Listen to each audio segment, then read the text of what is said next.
Tonight's bedtime story is called Bingo in Gehenna, and it's an adventure story about two knights on a quest to slay an evil creature.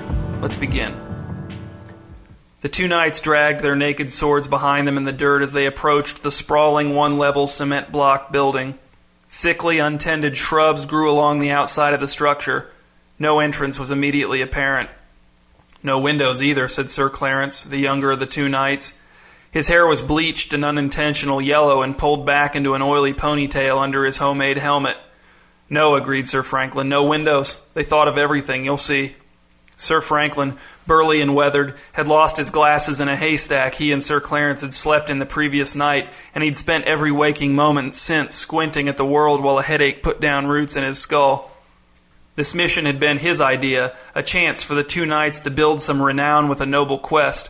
If they succeeded and word spread, they could be commissioned for more profitable quests. But even if their success didn't lead to higher profile work, at least they'd be leaving the world a less miserable place. At least they'd be acting knightly. The knights trudged around the irregular perimeter of the building. The dull points of their blades left two parallel lines in the dirt behind them. "Look," said Sir Clarence, "there's the front entrance." He pointed his sword at a tinted glass door with a sign over it that read, "Gehenna Retirement Community" in big, final letters. Sir Franklin squinted at the entrance and said, "Yeah, this looks right. Are you ready?" He hefted his sword and executed a few stiff practice thrusts. "Sure," said Sir Clarence, and he made an awful noise in his throat and spat on the ground. The knights propped their swords over their shoulders, adjusted their helmets, and walked through the scraggly weeds to the door. "Remember," said Sir Franklin, "don't get separated. From what I can tell from the research I did while planning this quest, it is a weird, confusing maze in there, and not just for old folks. All the halls look the same, that's what I hear." "Got it," said Sir Clarence. He opened the door and stepped into the harsh light of the Gehenna Retirement Community front lobby.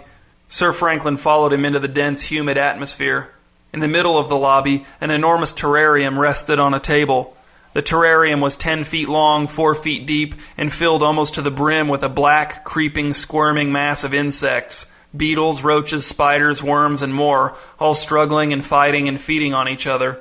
Beyond the terrarium, the receptionist, a plain, irritable woman in a sea-green dress, sat behind a desk on which a radio played the sound of tiny waves crashing on an impossibly distant beach. When the knights came in, the receptionist looked up and said, "Can I help you?" Sir Clarence glanced at Sir Franklin. "Don't answer," said Sir Franklin. "She can't be reasoned with."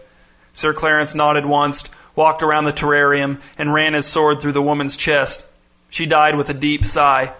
When Sir Clarence pulled his sword out of the receptionist's chest, her body toppled sideways off of the padded desk chair she'd been sitting on. "That's their security?" asked Sir Clarence. "Really?" "It's supposed to not make sense," said Sir Franklin. "Turn off the radio." Sir Clarence swatted the radio with his sword, and it crashed to the floor in pieces. "Okay," said Sir Franklin, "that works too."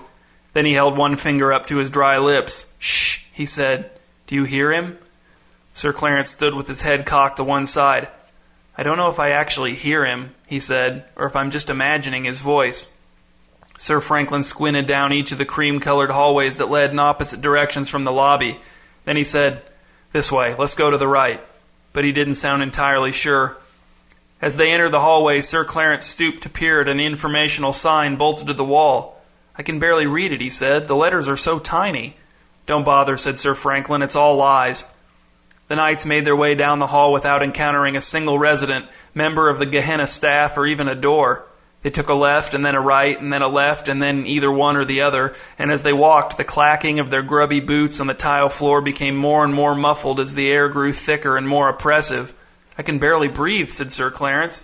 "Imagine if you were old," said Sir Franklin. The throb in his head dug deeper. He grabbed Sir Clarence's arm.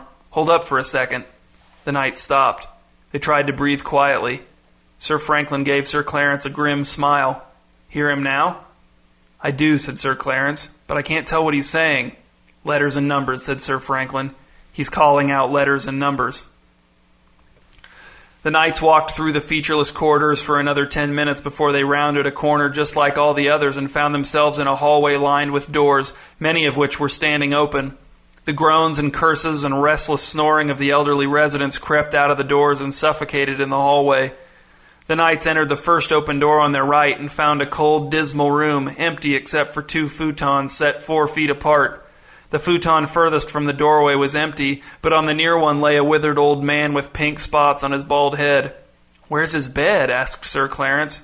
"He's on it," said Sir Franklin with a shudder. "Look at him. He's actually learned to sleep on it somehow. Poor old soul." A croak came from somewhere within the room. Sir Franklin looked between the two futons, saw nothing, and then looked on the other side of the unoccupied futon and discovered another old man, thin and frail like the first, lying on the floor. "I tripped on this wire," said the old man, pointing to a brown electrical cord running from a wall outlet and into a closet. "Days ago." Sir Clarence opened the closet door and discovered that the other end of the cord was also plugged into a wall outlet. "This is sick," he said. Sir Franklin knelt next to the fallen old man and said, "Sir, can you tell us how to get to the bingo hall?" The old man closed his eyes and shuddered. "You don't want to go there," he said. "It's too terrible." He began to cry. "You can't win. He calls all day and all night, and no one gets a bingo. It's too terrible." "Can we help you back onto your futon?" asked Sir Clarence. "Just leave me down here," said the old man. "I've discovered I actually prefer it." In the next room down the hall, an old woman sat in a wicker chair and watched what seemed to be a cruel parody of the nice variety shows of a bygone era. When Sir Franklin and Sir Clarence came into her room, she looked up at them with vacant eyes. "Please kill me," she said. The old woman pointed at Sir Clarence and said, "I want him to be the one who kills me. He's very handsome." Sir Clarence blushed and said, "Ma'am, we're not here to kill you old people. We're here to slay the caller. Can you give us directions to the bingo hall?" The old woman's face fell like the inevitable collapse of a tent. "I used to go there," she said. "For months I went, maybe years. I thought it gave me hope, but then I realized that there wasn't any hope in the bingo hall. It was false hope, just another way to torment us." The old woman paused for a long moment and then said, "There are no directions to the bingo hall. Just follow the caller's voice." Sir Clarence and Sir Franklin exchanged a purposeful look and turned to leave. "Before you go," said the old woman, "I want to tell you something. I met Marilyn Monroe when I was young. You believe me, don't you? The nurses don't believe me. They just nod and say, 'I'm sure you believe you met Marilyn Monroe,' and then they make exaggerated gagging noises while they bathe me." "We believe you," said Sir Clarence. "Well, I do. Do you, Sir Franklin?" "I think it sounds plausible," said Sir Franklin. The old woman didn't smile, but a fraction of the misery seemed to ease from her face. She turned back to the television and stared through it as the knights quietly left the room. The knights walked deeper into the residential hallways of Gehenna, assaulted on all sides by low moans and hacking coughs and senile muttering. As they went further, they came across residents who were out of their rooms, wandering the halls lost and confused, leaning on rusty walkers or attempting to navigate wheelchairs that veered always to the left. And all the while, the dry, flat voice of the caller grew louder and more distinct. B12, I18, O62, B8.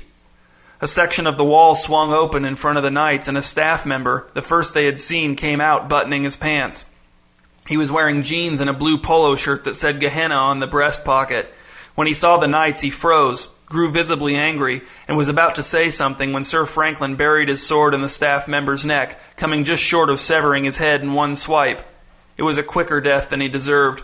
Sir Clarence looked into the open section of wall and said, "It's a bathroom. I would have never known it was here." Sir Franklin wiped his blade on the dead staff member's jeans. "They don't want the residents to be able to find them, not even in emergencies." The knights walked on. Sweat ran down their faces and their chests heaved. It felt like there was something in their throats, but they couldn't swallow the feeling away. Their ears kept popping. The fluorescent light picked at their eyes. They passed a lounge where 4 sorrowful residents were watching a phony news report about how all the beautiful old movie theaters in the country were being smashed with wrecking balls for no good reason. The caller's voice marched on, louder than ever now. N33, N38, G49, B14.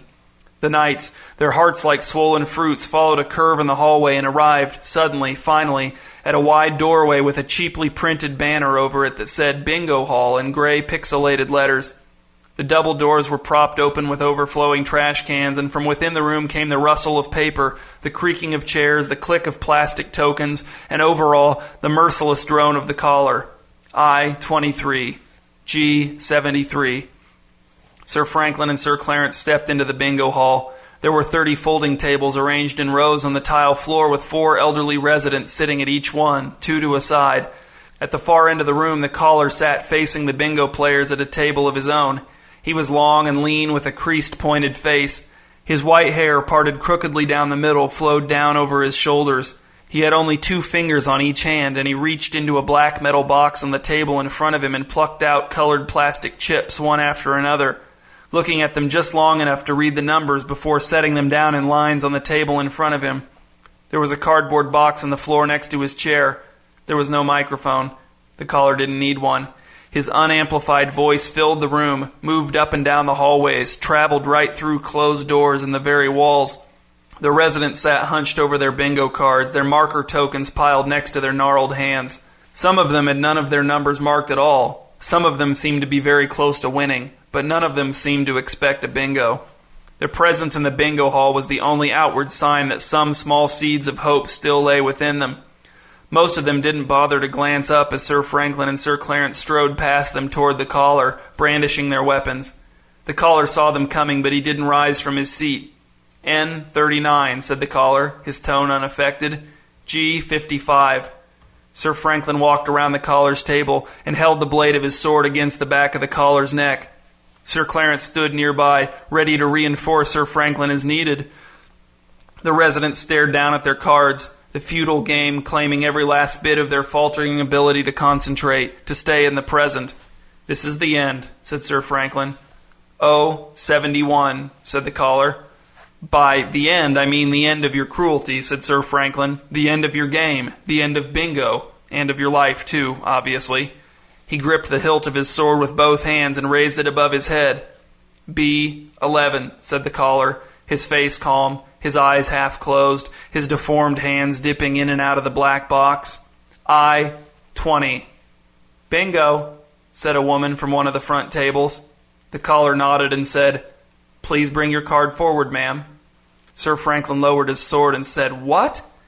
The old woman, wearing a faded yellow dress that hung askew on her crooked body, shuffled up to the caller's table, balancing her card in her hand so that the tokens wouldn't slide off. She set it down on the table in front of the caller and rotated it towards him. The caller studied it for a moment, glancing back over the called chips lined up on the table in front of him, and then said, We have a winner. He reached down into the cardboard box on the floor and pulled out a letter opener with a mountain goat engraved on it. The old woman accepted her prize, whispered, It's a miracle, and shuffled back to her seat as the other residents murmured among themselves at their tables and watched the winner with reverent awe on their wrinkled faces. Sir Franklin ground his teeth. One winner can't save you. I don't do last-second conversions. The caller didn't look up. He began dropping the called chips back into the black box. Sir Franklin raised his sword again, but Sir Clarence put his hand on his shoulder and said, Hold on. We can't kill him. Check this out. Sir Franklin stayed his sword and looked to the entrance at the back of the room, his mouth falling open in amazement. He let his sword arm fall to his side, the tip of his blade clanking against the floor. Residents were pouring, albeit very slowly, into the bingo hall.